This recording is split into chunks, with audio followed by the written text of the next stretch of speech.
Izzar suna faruwa akasi da mabuɗin zuciya, tilasirin ya yi sosuwa duk da ana da wadatuwa, shi so ba zai ɓoye ba.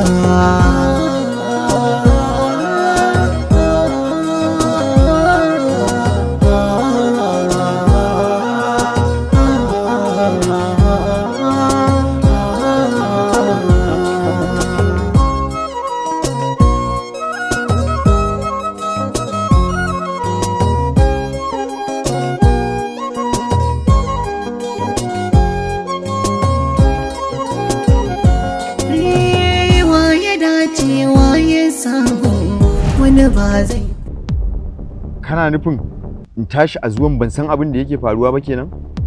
To in ban da abinka, to ai ni ma a haka zan je ai. To shikenan, za mu jarraba. Ya dace ya samu wani ba zai koka ba. Ita Izzar so duk kai minta. Banda abinki alawiya, me ya haɗin ma'aikata da kuma gidan matawalle? Ke da zaki nemi shiga gidan matawalle inda za a kai yaran? Dukiyar mai girma matawalle ba a gida take ba a ma'aikata take. Don haka ko shi saurayin da za a kai gidan mai girma matawalle daga bisani babbar ma'aikata za a kai shi.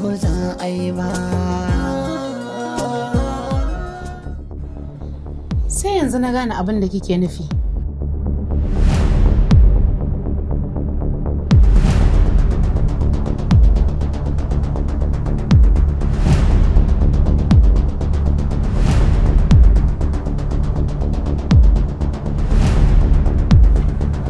Me kuke tattaunawa ne?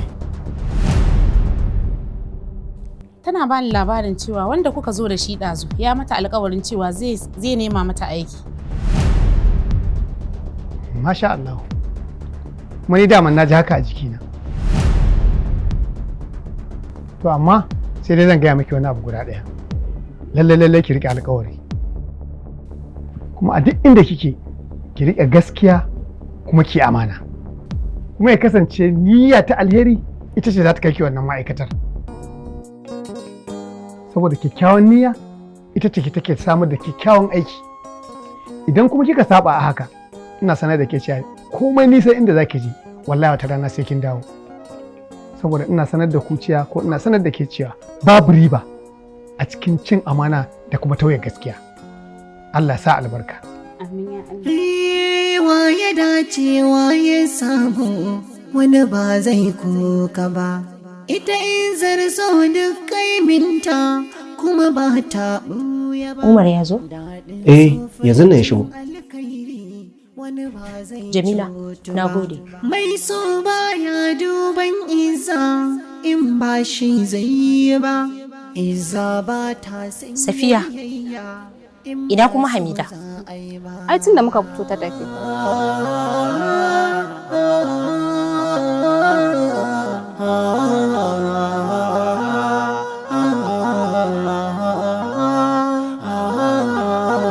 Ba ta tsaya ba tafiya ta yi? Tafiya ta yi.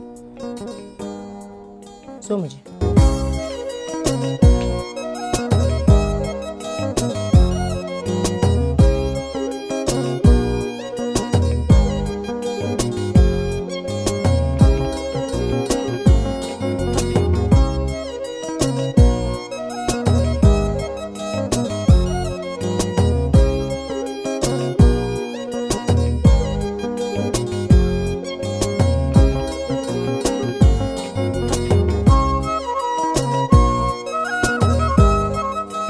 Ranke daɗe. Sannu fi'e. Yawa ranke daɗe. Amma ba dai yanzu ke shigowa ba. Wallahi na ɗan biya na yi wani uzuri ne. Kin san ku karfe nawa yanzu? Na sani ranke daɗe. Ya yi miki kyautu. Ga kanwata Safiya ku gaisa.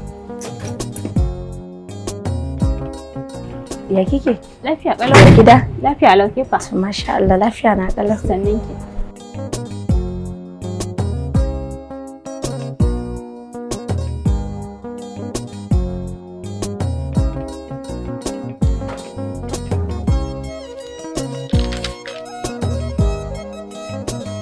Assalamu alaikum. Wa alaikum salam.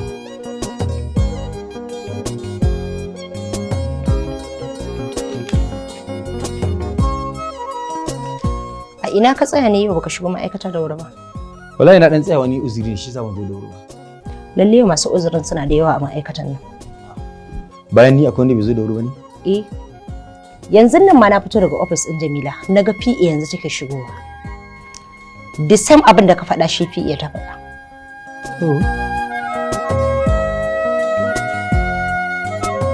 Assalamu alaikum. Wa alaikum salam.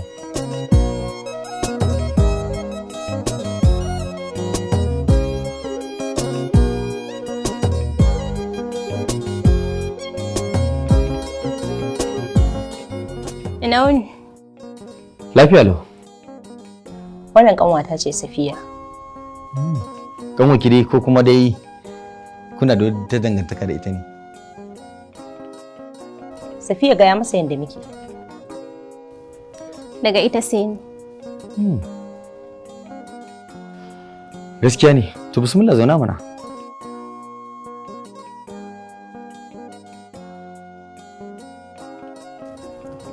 Na gode sosai. Ai mu ne dai godiya da kika kawo mana ziyara har inda muke. Assalamu alaikum. Wa alaikum salam.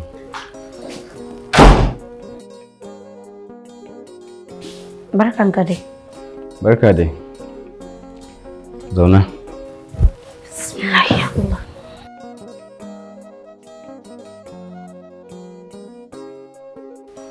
A gaskiya na yi matukar mamaki da kace in zo kana son gani na. Allah dai ya sa ba wata sabuwar matsalar bace.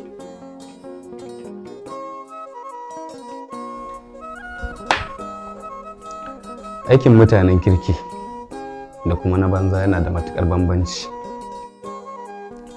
Ni da ke a da mun ɓata lokuta muna ba daidai ba. Hakan yasa na ce yanzu za mu rama mu kawunan mu abinda muka rasa na kirki. Ya dace ya samu wani ba zai kuka ba. Umar, ina son ka ɗauki Safiya aiki a wannan ma'aikatar don shine abin da ya kawo ta. To. Daɗin sofircin alkairi wani ba zai cutu ba. Zan so ni ma na jingina da wannan sa'ar taka. Ban gane me yake nufi ba. Yayana ya faɗa min kai ne shugaban babbar ma'aikatar mai girma Matawalle. Ni kuma gashi na yi karatu amma ina zaune a gida. Zan yi miki kokari insha Allah. Zan sama miki gurbi. Ya kai shiru baka ce mun komai ba. To amma ta yi karatu ne? Ta yi karatu kwanan nan ta kammala. To amma ki me yasa ba yake aure ba? Zan yi aure, amma sai ka fara auren antina, sannan ni ma aurar da ni. Ko?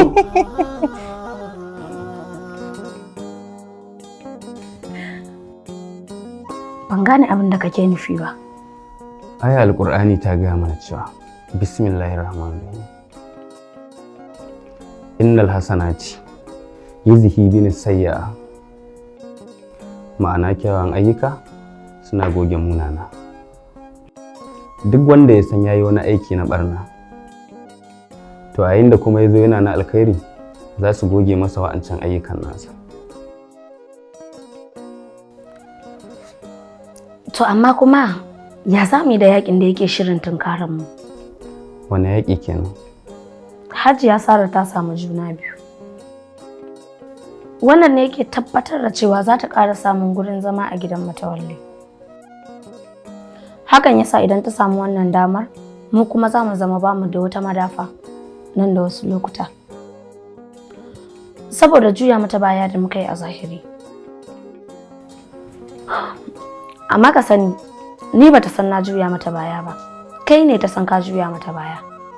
Idan har Karima ta ce wannan layin za ta bi, to ina mai tabbatar maka da cewa za ta ƙara janyo kanta babban baƙin jini. Kina ganin Karima za ta yi abin da bai dace ba ne? Da alama ta samu wasu shawarwari daga jiya zuwa yau, wanda kuma idan har ta bi su to dab take da ta rusa kanta. A'a, ba na tunanin Karima za ta karɓi wata shawara wacce ba ta da kyau. Saboda ita Karima zuciyarta tana da kyau. Don haka ina da tabbacin duk abin da Karima za ta yi mai kyau ne kuma mai alamun abu mai gaskiya ne.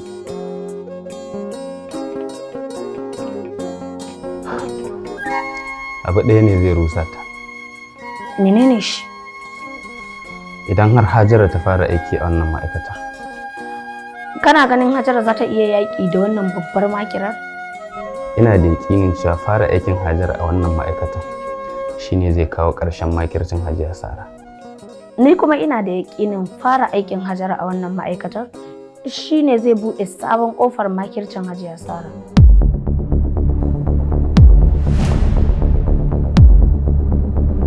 Alamu suna nuna cewa Karima ta fara ɗaukan wani layi shigen irin na Hajiya Nafisa. Inda a ce kaga abin da ciwo Maryam yau, da sai ka sha mamaki. Gashi ta zo da wata ƙanwata mara kunya.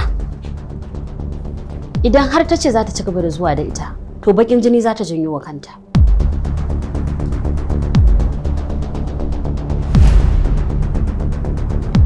Ina son zan yi taro da dukkan ma'aikata nan da awa daya. Me yasa yake suke haka? Lalle ina son na zaburar da su akan mahimmancin aikin su saboda masu bacci daga cikin su farka. Gaskiya ne. Hakan din yayi, kuma wannan tunani ne mai kyau. Amma sai dai zaki nemi izini daga ofisin MD.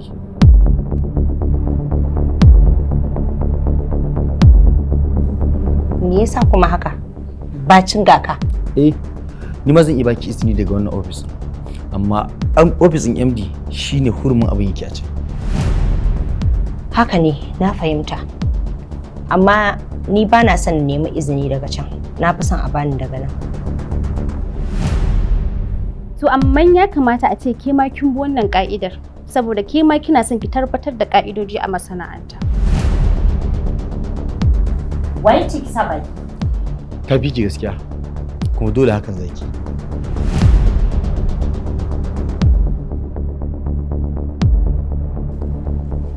Assalamu alaikum.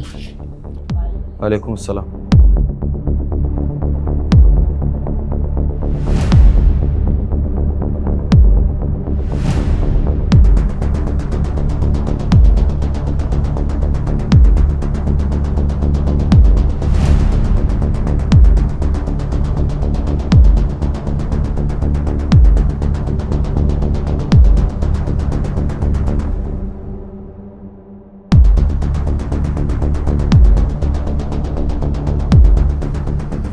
Ranka daɗe, barka da wannan lokaci. An ce kana son ganin mu. Amma dai kuma ba yanzu ka zo ba. A ranki daɗe, ai tun safe muna ofis.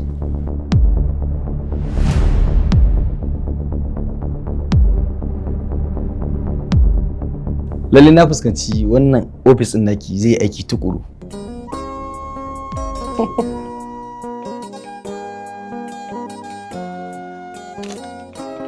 Kabiru takarda. Ki rubuta takardar neman izinin wannan taron naki da zaki. Na gode.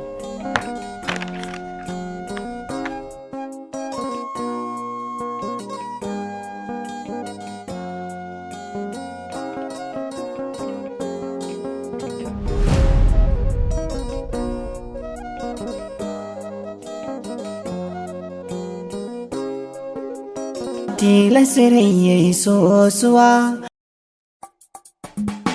Ema da rasu farko ya jarta kowa Ema ba ku da tamkanan Nijar Ema transfer ya jar kuke zamani A cikin harkar balaguro Nijar kun fi kowa Mota mai kyawo da kamshi Ema mai AC kina da sanyi ga sharjar cikin ta kai tashi motar ba kamar ta gundadi direbobin ku ga sanan nutsarci ba damuwa ai an ba su horo ba su kasada da rayuwa lallaba mota a sannu sai ema transfer a je lafiya a dawo da yardar rabbana Ema transport voyager kuke zamani A cikin harkar balaguro Nijar kun fi kowa ku ne lamba ɗaya fage na fita Wannan sai Ema Kotonu fara ku jama'a sun ce sai Ema Malambil Lome Jamma An yaba ma Ema Accra Abidjan Lagos sun ce sai Ema Nijar ma kuna da fasinja gari gari tun daga nan ne Niyamai har a garin Maradi, tun daga nan Niyamai mu dosa mai zandar, ema a wajen tafiya ta fi tsara. Ima transport voyager kuke zamani a cikin harkar balaguro Nijar kun fi kowa. A cikin harkar balaguro Nijar kun fi kowa. Ema transfer voyager kwanciyar hankali da nishadi a fannin balaguro. Allah ya baki lafiya. Allah ya kawo mana ƙarshen wannan cuta. Ya cikin Islam din? Wallahi tun ganna dai mun yi asibitin amma har yanzu jiya iya. Amma kuwa kun je Kashful Ali? Ina ne kuma Kashful Ali? Kashful Ali. Ai ni ban taɓa jin wannan sunan ba.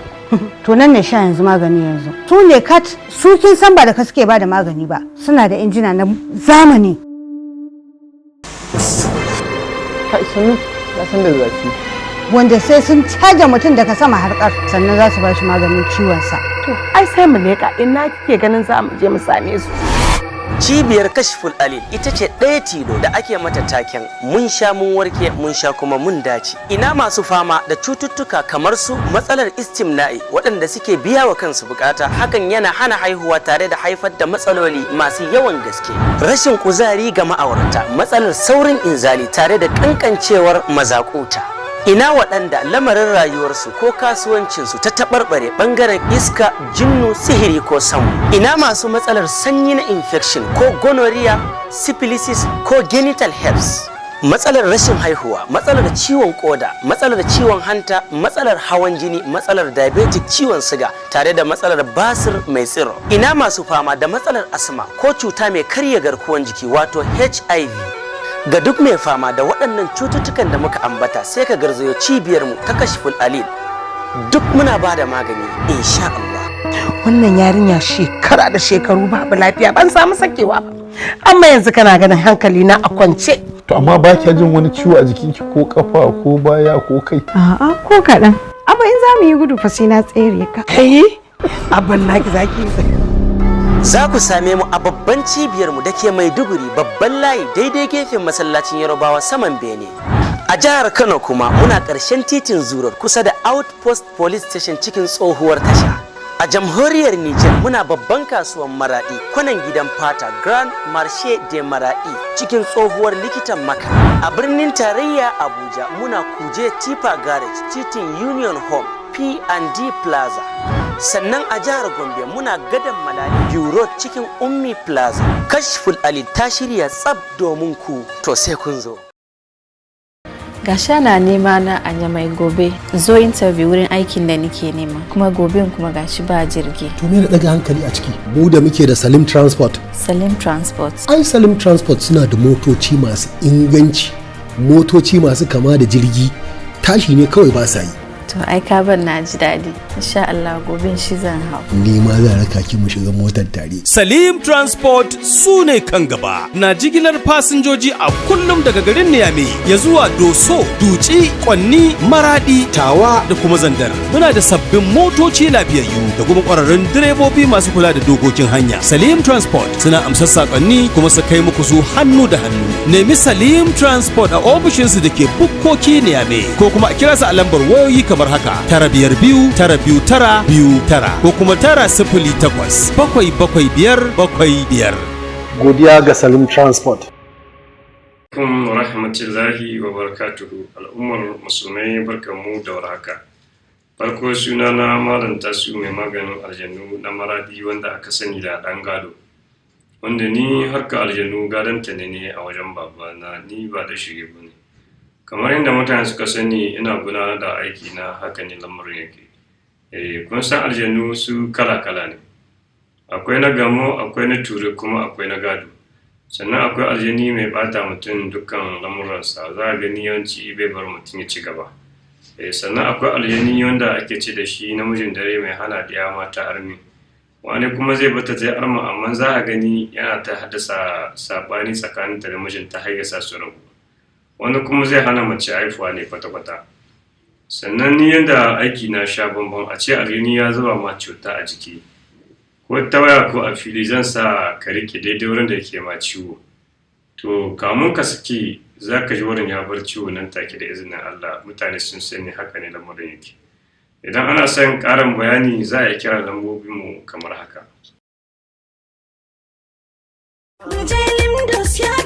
Ana samun sauƙi, Muhammadu Muslim ya ce a yau ɗar sauƙi. Garaɓasa.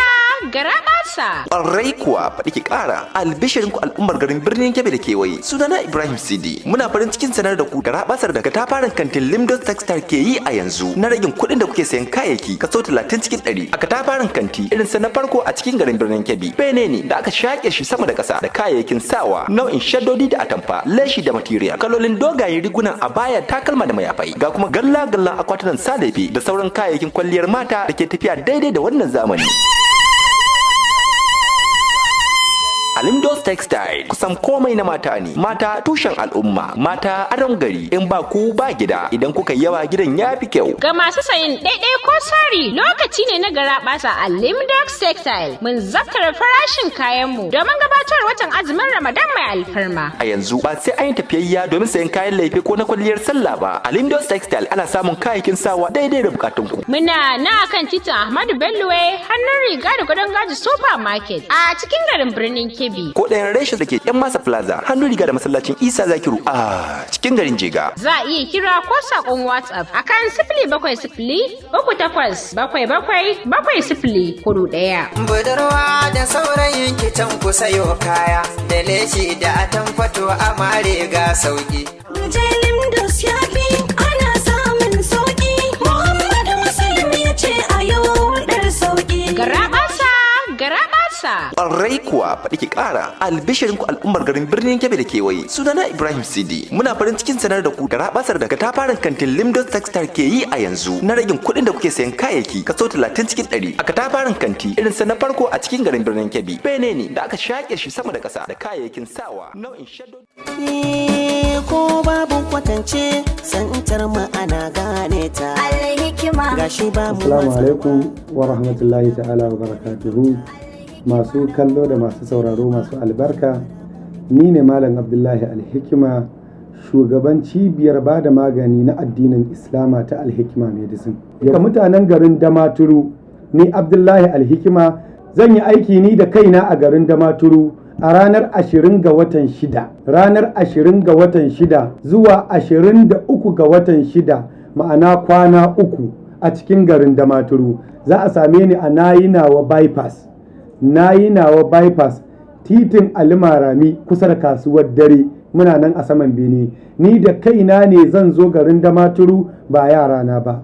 A zalika mutanen garin Gashuwa jihar Yobe da mutanen Gaidam da mutanen Fataskum zan yi aiki a garin Gashuwa ranar 24 ga watan 6.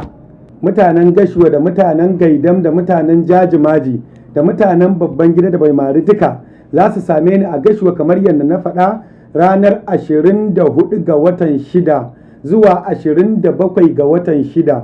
Zan yi aiki na kwana 3. Za a same ni a nan GRA bayan Gammal Lodge, GRA bayan Gammal Lodge kusa da gidan mai unguwa ya musaki. Guri garin Allah mai albarka, ni Abdullahi Alhikima zan yi aiki da kaina ranar 27 ga watan 6 zuwa 30 ga watan 6, ma'ana aiki na kwana 3.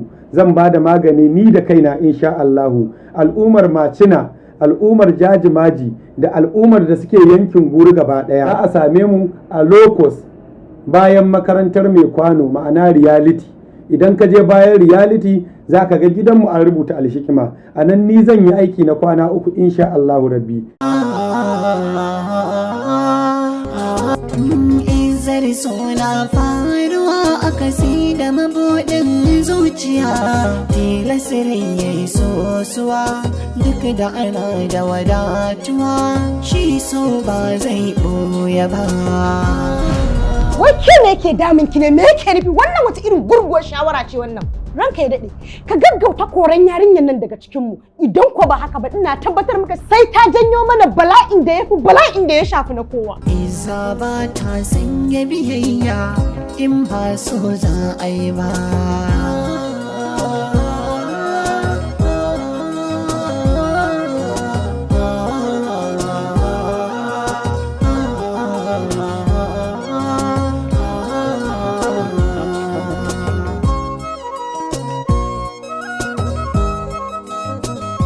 ba ka taɓa gane halin mutum sai idan ya samu ɗaukaka. A nan ne asalin halinsa za su bayyana da ɗabi'unsa. Kina magana akan Umar Hashim ne ko kina so ki magana akan Karima ne? Idan kana neman mutumin kirki, babu shakka ka kalli Umar Hashim. Allah ya haɗa masa ɗabi'u masu kyau. Amma wasu alamu suna nunawa Karima za ta iya canzawa. Assalamu alaikum. Alaikum salam. Rage daɗe. Bismillah ka guri. A'a, ki zaman ki.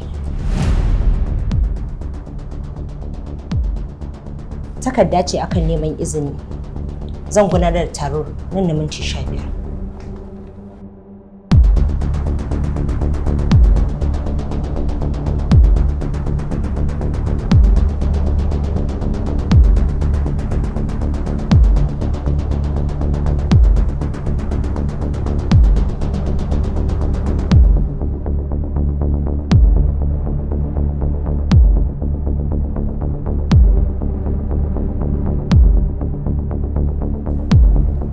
Na san kina cike da jin haushi na ba? Jin haushi kuma akan me? Saboda Malam Sale ya sanar da ni cewa za ki taro, amma na dakatar da shi. Akan cewa sai kin nemi izini, wanda na san baki san yin hakan doka ba ne. Hakan ya ƙara min wani haske, shi yasa yanzu na zo neman izinin. Na san ba za ki saba ka'ida ba, amma lallai abin da kika yanzu ya nuna min cewa kina da bambanci da sauran wasu.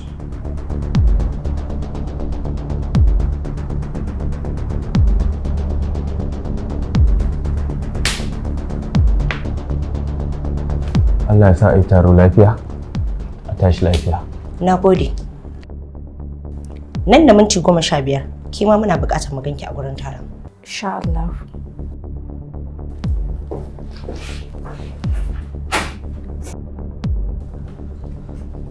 Muje ko? Safiya. Me ke tunani haka? Ba komai. Ba komai. Ƙarya kike yi. Haba antin da akwai zan gaya miki. Kin tabbatar babu komai? Muje to.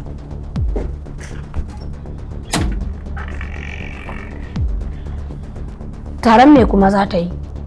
To ya sani. Na yi tunanin ke kin sani ma. Me yasa kika makara? Tambayar da ta min kenan. Na ba ta amsa amma da alamu kamar hakan bai gamsar da ita ba. Amma za mu ji ko menene. Idan ta zo da sauyin da bamu yarda da shi ba, ita ma sai mu ja mata layi.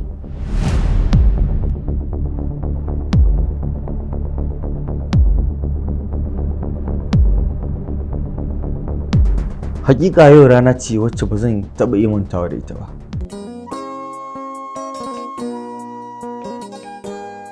Lalle wannan rana tana ɗaya daga cikin ranakun da za su zama abin tunawa ta a cikin rayuwata. Ranka ya daɗe, ai ba ma kai ba, mu ma ba za mu taɓa mantawa da wannan ranar ba.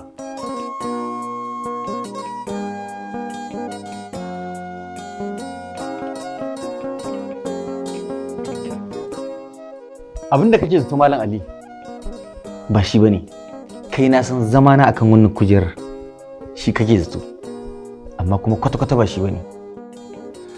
Ranka ya daɗe, to menene ke faruwa? Yau na haɗu da wanda ya tsinci yaron mai girma Matawalle, kuma muna tare da shi aka kira shi aka ce masa an ga yaron. Ranka ya daɗe, ka ce an ga ɗan gidan mai girma Matawalle? Akwai wata matsala ne tattare da haka?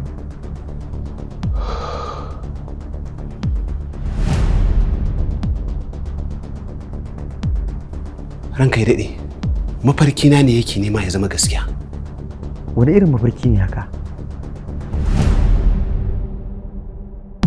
Ranka ya daɗe, na yi mafarkin wasu matasa muminai a Sokoto.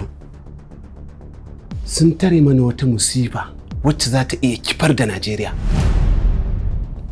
Bayan kwana ɗaya, sai kuma abin ya faru.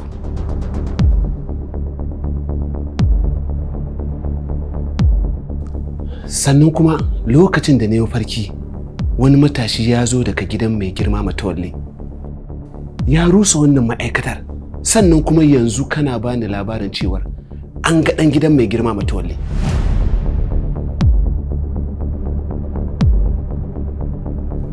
Mala Ali, mafarkinka na muminan Sokoto gaskiya ne, domin da ba da mutu ba, da tuni ba mu san halin da ƙasarmu take ciki ba. Allah ya saka masa da alkhairi. Amin. Amin amin. Amma dai ni kaina na ji a jikina cewar idan har wani ɗa zai zo daga gidan Matawalle, to babu wata kujera da zai hara sai wannan.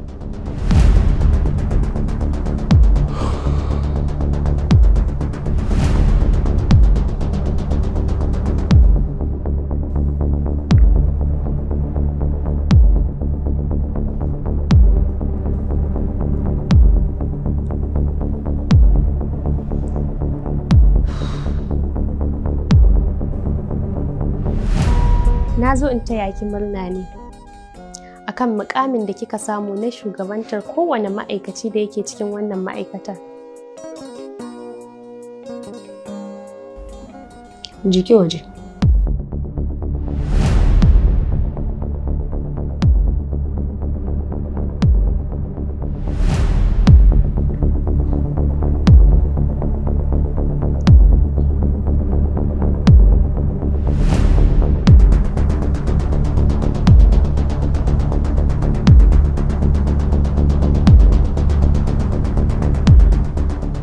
Ke kuma me kike yi a nan? Kamar ya me nake yi a nan? Wannan wata irin tambaya ce bayan ni kika zo kika tara a wurin.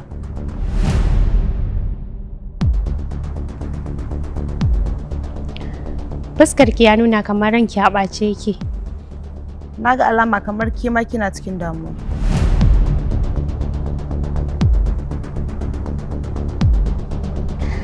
Ni walakanta ni akai, shi yasa kika ganni a nan. Rija. Allah ya kyauta.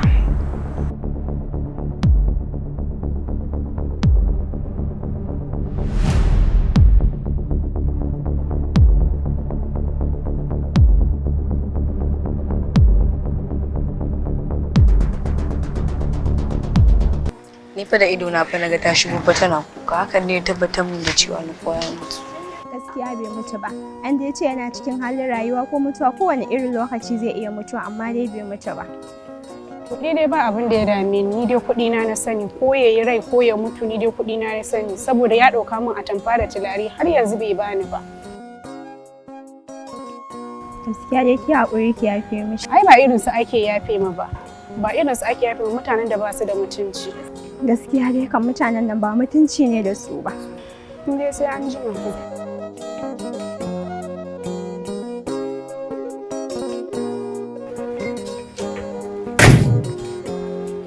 Wani abu yana faruwa. A ina kuma? Da kai da wannan yarinyar wacce ta biyo Karima, kuna da wata ɓoyayyar alaƙa. Ka gaya min gaskiya. A'a Malam Ali, kar ka so sannin abin da yake tsakanina da ita. Dan ni kaina ba na shi da buƙatar tuna komai. Wace ce ita? Ita gobarar daji ce, wacce duk abin da ta dirfafa sai ta hallaka shi. Malam Ali, idan har wannan yarinyar aiki ta zo yi wannan ma'aikatar, to wallahi sai ta kunna wutar da ba wanda ya isa ya kashe ta.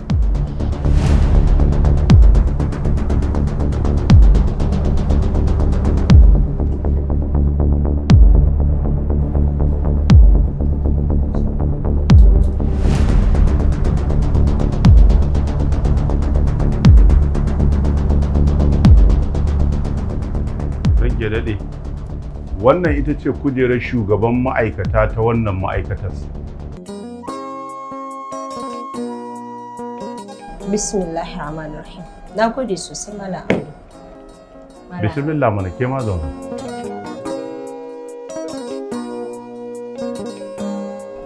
Ranke ya daɗe, zan koma, sai dai ina roƙon wani abu guda ɗaya. Ina sauraron ka. Kamar yadda kika sani cewa ina ɓangaren fitar da kaya, ina so idan wani abu ya fito na karuwa in ba matsala a tsakanin a ciki. To idan ka yi ƙoƙarin kwatanta gaskiya da amana, za a yi hakan insha Allah. Ranke ya daɗe, mu fa hadiman Umar Hashim ne, kuma muna koyi da gaskiyarsa da amanarsa. Don haka muna tare da shi. To shi kenan Malam Audu. Insha Allah za a yi ƙoƙarin haka. To na gode ranke ya daɗe, a tashi lafiya.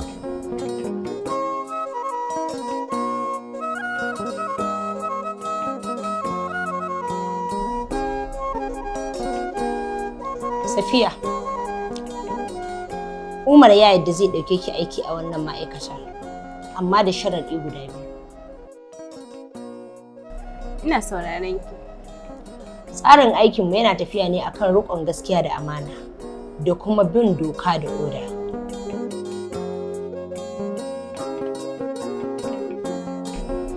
Ni fa babban burina shine a ce na kai wani babban matsayi a ma'aikatar nan ta yadda zan zama mai faɗa a ji.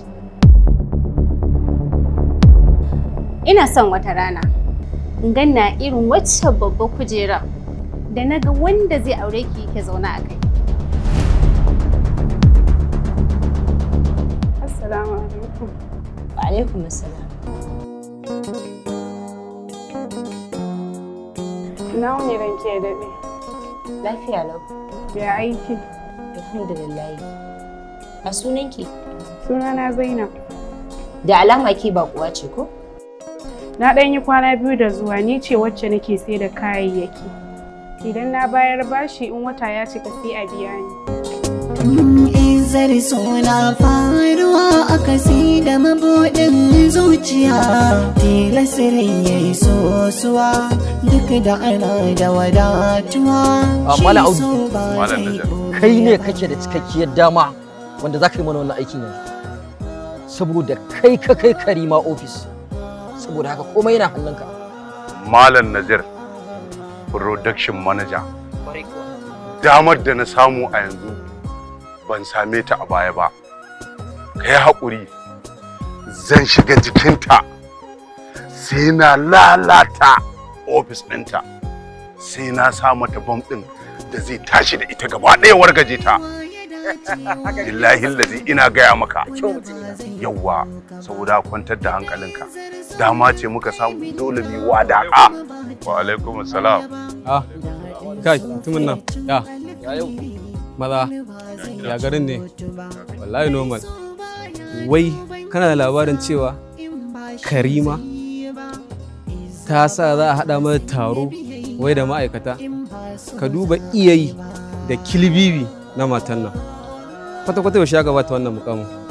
Mata ba ta fara feleki da iyayi da tsugudidi. Wai ita za ta taro da ma'aikata Malam Audu.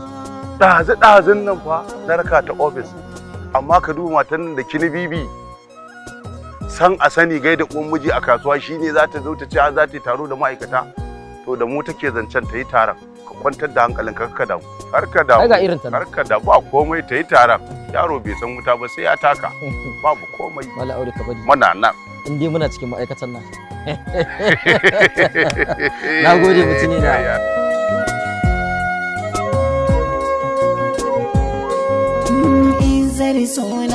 Sanin kanku ne kafin zuwa wannan rana. Hajiya Nafisa ne take tsaye a nan. Ta yadda take bayar da umarni kuma dole a bi, ko da daɗi ko babu daɗi. Ko a mafarki ban taɓa tunanin wata rana za ta zo wanda zan ganna akan wannan matakin ba. Amma kuma yanzu sai gashi Allah ya kawo ni. Duka wannan abubuwa suna nuna mana darasi a rayuwarmu ne. Ta yadda idan mutum ya riƙe gaskiya da amana, babu muƙamin da ba zai taka ba. Sannan abu na biyu, dalilin da yasa na ce ina son yin magana da dukkanin ma'aikata. Akan mayar da kawunan kan aiki tukuru ne kuma bisa ƙa'idar aiki. Tun daga kaina, na ba wa kaina shawara ta yadda zan tsaya ne wannan aiki. Ta yadda zan iya sauke wannan nauyi da ya rataya a wuyana. Don haka kuma dole ku kiyaye hakan. Sanina da kai ko sanina da ke ba zai yi wa mutum rana ba. Idan mutum ya karya ƙa'ida ko kuma ya saba dokar aiki. Saboda sakacinmu da rashin tsarinmu da rashin nuna martabar addininmu ya sa wasu suna kushe mu ta yadda za ka ji wasu suna cewa wai har ɗan Najeriya ne zai ce yana son manzon Allah sallallahu alaihi wasallam. Sallallahu alaihi wasallam. To duk mai faɗin haka ya sani mu musulmin Najeriya an san mu da san addini da kuma san manzon Allah sallallahu alaihi wasallam. Saboda san da muke wa addinin mu da san da muke wa Annabi sallallahu alaihi wasallam ya sa mu musulmi ba mu taɓa zagin Annabi Isa ba. Saboda mun yadda Annabi Isa annabin Allah ne. Annabi ne da yake da kima da daraja a gunmu. Ko kun taɓa jin wani musulmi ya taɓa zagin Annabi Isa? A'a, ba mu taɓa ji ba. To me yasa musulmi ba sa zagin annabawa? Mun yarda da su annabawan Allah ne kuma yarda da su cikar imani ne. Da Annabi Isa da Annabi Muhammad sallallahu alaihi wasallama dukansu annabawan Allah ne. Mun yarda da su kuma mun yarda da manzancin su. Sojin ma'aiki. Rage ne. Idan mutum ya zo zai kashe ka, tsayawa za ka yi ka zuba mar ido? A'a, zan ɗauki mataki ne na kare kaina. Idan kuma ta kama in kashe shi zan kashe shi domin in tsira da rayuwata.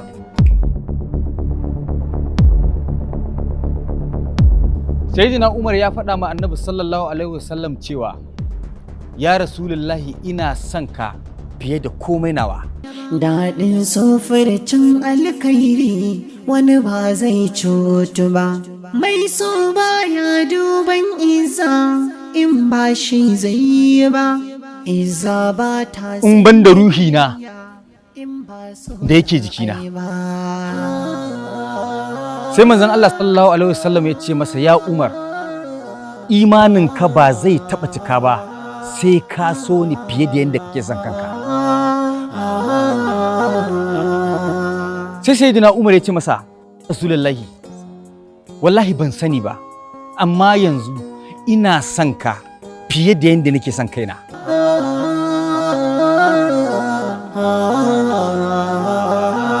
Sai manzon Allah sallallahu alaihi wasallama ya ce, yanzu ne imanin kai cika ya Umar. To idan za mu iya kare rayuwarmu akan masu hari, to akan wanda muka fi son sa akan rayuwarmu, idan an kawo masa hari ya za mu yi? Idan akwai abin da ya fi mutuwa shi zani in ya akan manzon Allah ne sallallahu alaihi wasallama. Ku maimaita min in ji. Idan akwai abin da ya fi mutuwa shi zani in ya akan manzon Allah ne sallallahu alaihi wasallama. Ban ji ba sai kun ƙara maimaitawa. Idan akwai abin da ya fi mutuwa shi zani in ya akan manzon Allah ne. Ku ƙara maimaita min in ji. Idan akan da ya fi mutuwa shi zani in ya akan manzon Allah ne sallallahu alaihi wasallam.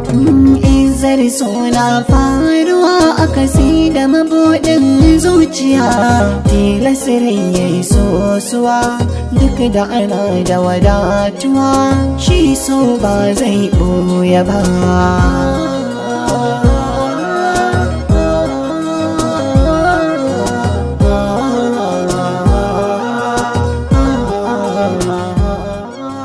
ya tabbata a gare ku al'ummar duniya. Cibiyar Alfa'ida kullum muna cikin bincike domin haɗa magani. Ina masu fama da matsalolin mazakuta kamar rashin karfi, saurin inzali tare da kankancewar gaba. Karkashin Cibiyar Alfa'ida mun tanadi ingantattun magungunan sanyi kamar sanyin infection ko gonorrhea, syphilis ko sanyi mai hana haihuwa tare da sanyi mai ɗauke sha'awa ko kaikayin jiki. Muna ba da maganin rikicewar al'ada, muna ba da maganin rashin haihuwa ko istimna'i masu biya wa kansu bukata wanda hakan yana hana haihuwa, kamar cutar olsa, kamar cutar hawan jini, kamar cutar sikila ko cuta mai karya garkuwar jiki ko ciwon hanta tare da ciwon koda. Insha Allahu duk wanda ya karbi magani a cibiyarmu sai ya zo da godiya. Cibiyar Alfa'ida za ku same mu a jihar Borno, a birnin Maiduguri, a Baganaram daidai junction ɗin gidan yashi. Sannan muna tura magani a duk inda kuke a faɗin duniya. Za ku iya kiran mu kai tsaye ta waɗannan nambobi ko ku ɗauki lambar mu ta WhatsApp ku mana magana. Wassalamu alaikum. Daga cibiyar Alfa'ida wacce take birnin Maiduguri sai kun zo. Wannan ne yin canci ban yi ciniki ba kuma ban samu abinci ba. Ina abinci a gida. Zan amshi gidana a hannunka. Ina lillahi wa inna ilaihi raji'un. Dan girman Allah Allah ka taimaka wallahi tallahi mara ne dan wahayi ne ma fi ni mutunci. Ba gidan nan ba kowa. Zan baka amanarsa idan da yiwuwa ka zuba yan haya sai ka zuba ko nama ka gasa ka bar shi a gashe ka bani amana har ka je ka dawo ba zan dan yaji. Dole za a banna nima in dinga kwana da girlfriend dina da nazo da ita dan na fuskanci akwai wasu yan iska da suke shiga da mata cikin bayan gidan nan. Gida ne wanda ya hada al'umma daban-daban, yare daban-daban, kala-kalar al'umma, ɗabi'u daban-daban, lissafin kowa daban, haka zalika zaluncin kowa daban, haka zalika ana hada masu adalci duk dai a cikin gidan. Gidan Gambiza. Abar ku ne yan iskan ai. Yo na nawa an ce da kuturu Allah ya la'ance shi. Kai ku me kuturu bai. In kai mata mai kyau san baka ku. Wai da wa zaka zauna an ce maka mata ta ce kai. Shi me zai hana shi bai je yayi aure ba. Halidubu Mega Biz Nigeria Limited present Gidan Gambiza. Gidan Gambiza. Wato mai gidan nan ne ya same ni ya ce min cewa tunda ni ba zan iya biyan kuɗin haya ba in aura mashi ke kin ga yanzu kin zama amure gidan haya ke. Gidan Gambiza.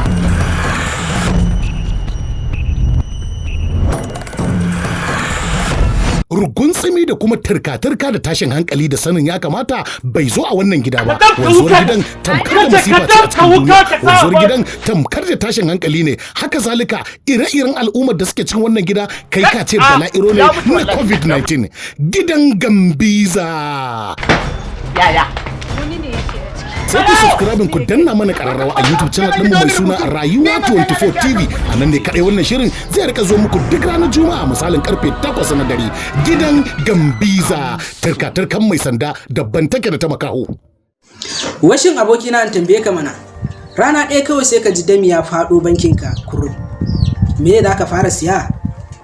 Kada ka yadda ka siya wannan ko kuma wannan. Ga shawara ka siya wannan ko kuma wannan. A domin idan kana da wannan ko kuma wannan kuma kana bibiyan Sirrin Technology TV, muna kawo dukkanin ingantacciyar hanyoyi harka na online na samun kuɗaɗe. Na farko muna kawo hanyar da ya shafi cryptocurrency, yadda zaka kware a cryptocurrency, yadda zaka fara samun kuɗaɗe a cryptocurrency, yadda zaka zamto guru a cryptocurrency. A yanzu nan mutumin da ya fi kuɗi a duniya shine wanda yake harkan cryptocurrency. Zinnan a harkokin online cryptocurrency ne tafi kowanne samun kuɗi a duniya baki ɗaya. Idan ka zo ka Sirrin Technology muna koyarwa daga farko har ƙarshe, tun daga yanda zaka buɗe wallet, daga yanda zaka siya ka ci riba har izuwa yanda zaka siyar ka sa kuɗinka a banki. Baya ga haka muna taɓo hanyar online businesses, sabbin applications, platform na samun kuɗaɗe, yadda zaka dinga yin aiki a online ana biyan ka, yadda zaka samu 10,000, 5,000 a kullum, naira 1,000 a kullum, yadda zaka dinga gayyatar mutane ana baka kuɗi, yadda farkon shiga zaka ba samu kuɗaɗe masu ɗumbin yawa. Dukkanin ingantaccen hanyar samun kuɗaɗe through online zaka samu, kamar yadda zaka zamto YouTuber a dinga biyan ka a kullum kowane wata $100, kamar yadda zaka zamto blogger a kowane wata a dinga biyan ka at least $200.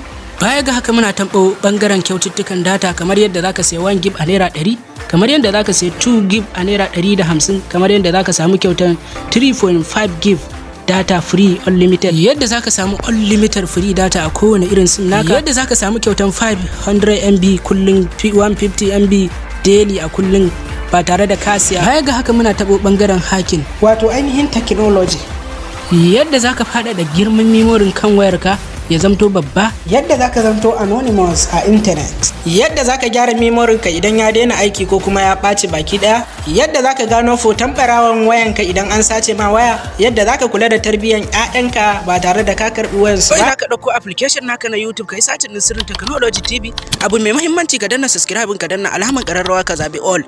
Kafin ka fara komai sai ka danna logo channel din nan, zaka shiga cikin ta kamar haka. Zaka totally da bidiyoyin mu wanda mutane suke da bukata a koda yaushe na samun kuɗaɗe, na technology, na samun alheri baki ɗaya dai. So a yanda kake kallon bidiyo, abu mai muhimmanci shi ma ka dinga dan like din bidiyo, zaka ga alamar lakin din na danna ta to ita zaka danna. So kada ka manta Sirrin Technology TV.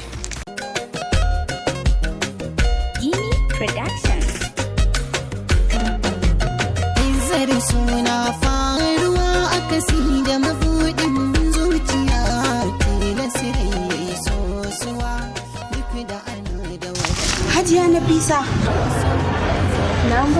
Ban taɓa tunanin zan ganki a fili ba Hajiya Nafisa, sai gashi yau Allah ya haɗa mu a shagon mai gobir. Alhamdulillah. Dama duk kayan da kike sawa wa'innan dalla-dallan atamfofin a mai gobir kike siyan su? Tabbas duk atamfofin da zaki ga na saka da deluxe din da zaki ga na saka mai kyau ko na yi hoto to a shagon mai gobir nake siya. Shikenan aiko nesa ta zo kusa. Yanzu ma kin ga na zo siyan super golden da kuma senior holland. Gashi kuma na zo na same su Allah sa irin suke ma ake siya. Ai ko ba irin su zan siya ba, ai dole ni ma in siya in zama celebrity. Ga ni ga Hajiya Nafisa, ai na irin kayan da kike sawa ai dole ni ma in siye su. To gaskiya ne na gode sosai a gaida iyali. Ina masu bukatar dinkira-dinkiran atamfofi ku zo mai gobir. Mai gobir katafaren kanti ne wanda taurarin mutane suke siyayya a cikinsa. Ina alhazai, hajiyoyi da sauran al'umma. Ku zo mai gobir. Mai gobir duniyar atamfofi. Mai gobir duniyar leshina. Mai gobir katafaren kantin siyar da suturu na kecerai. Kira mun kan gafa abin da na taɗe ina nema ita na zo nema fa. Dan Allah fa. Gashi kuma na same ta. Gaskiya kayan nan sun yi kyau matuƙa da gaske ka rike miki. Ka san me kuma abu na gaba? Menene? Biya. Ba ki da damuwa. Ai ni a wannan shago ko nawa ne zan iya bayarwa saboda kayan su na musamman ne. To mu je.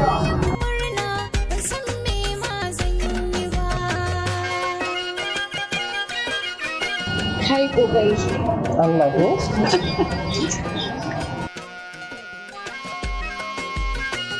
Za ku same mu a kantin kwari kan titin IBB shago mai namba 51 muna kallon gidan Zita ko ku kira 08023393811 ko 08161881188 ko 09075311115 mai gobir.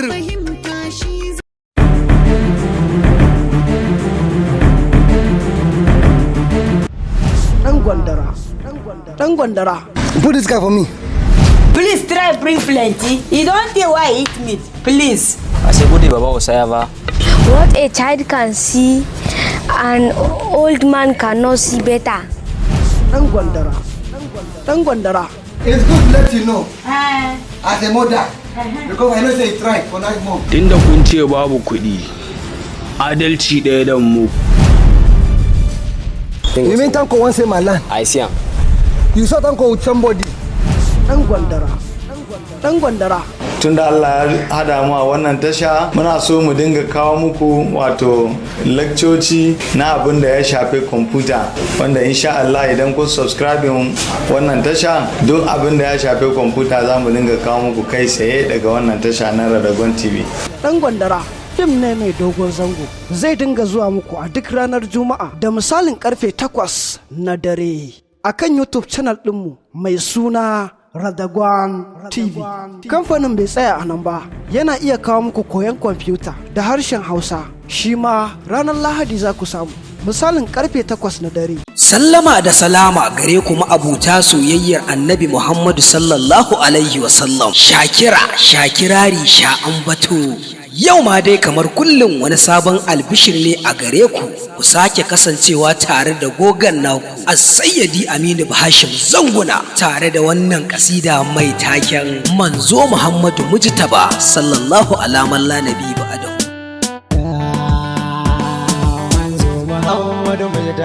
Manzo Muhammadu Mujtaba.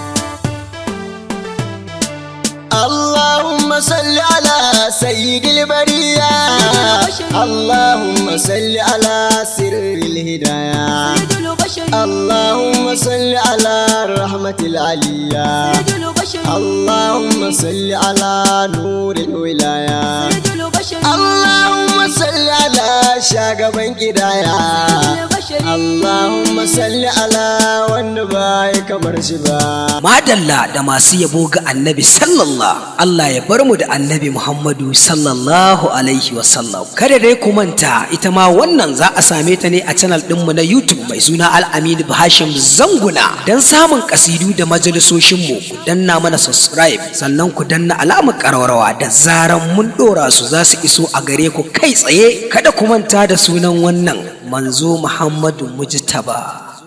Assalamu alaikum yan uwa, barkanmu da kasancewa da ku a cikin wannan bidiyon.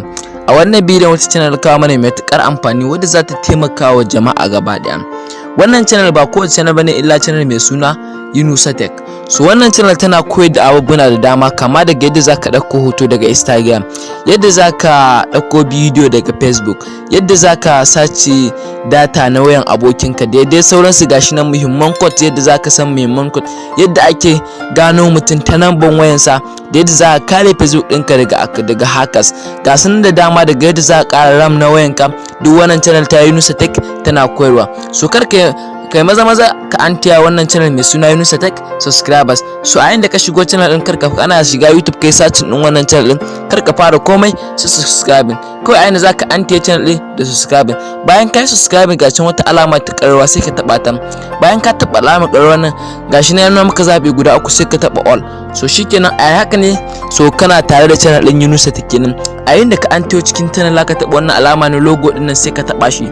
Okay, bayan ka taba shi zaka zo daga sama zaka danna ga sanan inda aka sa alamar video zaka taba shi.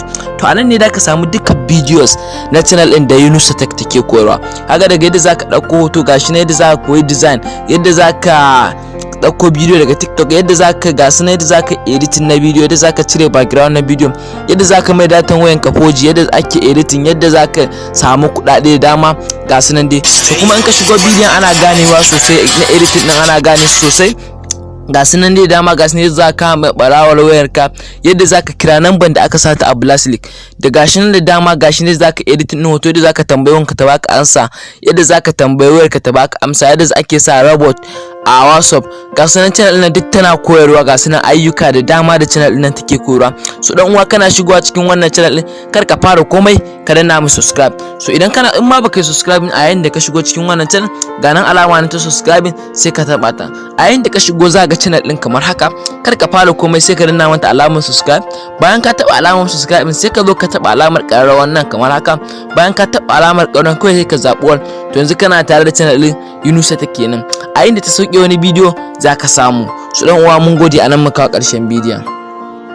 Sannan ku duba a description na wannan bidiyon akwai link na channel nan